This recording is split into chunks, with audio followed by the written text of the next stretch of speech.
الحمد للہ رب العالمین۔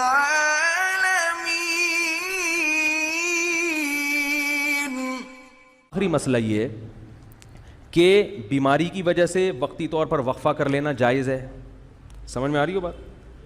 اسی طرح عورت کے لیے بچہ سنبھالنا، ایک جڑواں پیدا ہو گیا، بگلے بھی جڑواں ہوں گے وہ، اور اتنی آمدن نہیں ہے کہ وہ دائی رکھیں گھر میں یا ڈے کیئر میں جمع کرائیں، ان بچوں کو خود ہی پالنا پڑتا ہے، اور گھر میں اور بہت سارے کام بھی ہیں۔ تو اس نیت سے اگر کوئی کرنا چاہے وقفہ تو اللہ کی طرف سے پابندی بولو بھائی نہیں ہے۔ سمجھ میں آ رہی ہے بات؟ تو پابندی نہیں ہے، کوئی ایسا وقتی عارضی طریقہ اختیار کر کے وقفہ کیا جا سکتا ہے، اگرچہ پسندیدہ نہیں ہے شریعت کی نظر میں۔ اسلام میں ترغیب یہی ہے کہ نہیں کرو وقفہ، لیکن اگر کوئی کرتا ہے تو جائز ہے۔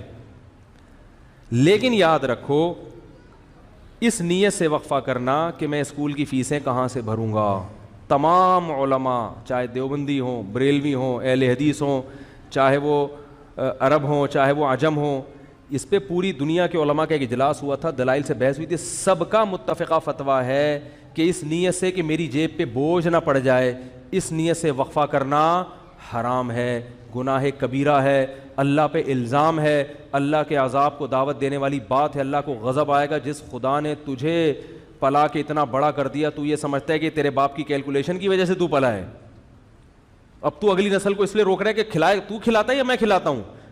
قرآن کہہ رہا ہے نحن نرزقکم، ہم تم کو بھی رزق دیں گے، وإیاہم، اور ان کو بھی۔ علماء کہتے ہیں غریبوں کے لیے نازل ہوئی ہے، اللہ نے پہلے ذکر کیا کہ تم کو بھی دیں گے، کیونکہ غریب کو ڈر ہوتا ہے میری روٹی نہ چھین لے بچہ، تو اللہ فرماتا ہے تجھے بھی ملے گا اس کی برکت سے، اور اس کو تو ملے گا ہی۔ اور آج کل زیادہ تر حمل جو روکا جا رہا ہے وہ اسی نیت سے کہ کھلائیں گے کہاں سے، تنخواہ میں پورا نہیں ہو رہا، سب کی زبان پہ یہی ہے۔ اسلام میں کیا ہے؟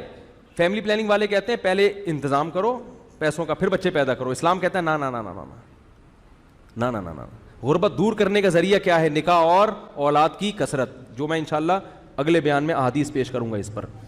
تو یہ دوسرا طریقہ جائز ہو گیا کہ سنبھالے نہیں جا رہے تو ٹھیک ہے، وقتی طور پہ روکا جا سکتا ہے۔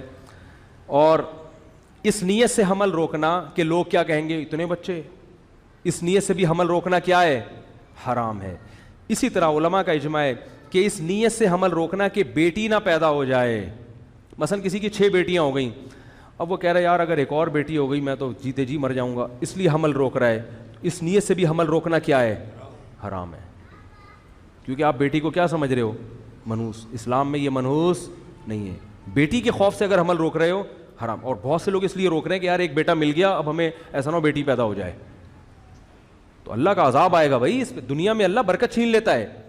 اور ایک آخری بات یہ کہ کسی بھی وجہ سے حمل روکا جا رہا ہو، آپریشن کر کے عورت کی بچہ دانی نکال دینا یا مرد کے لیے نس بندی کر لینا، تمام علماء کے نزدیک حرام ہے۔ یہ آخری مسئلہ بیان کر کے بیان ختم کرتا ہوں۔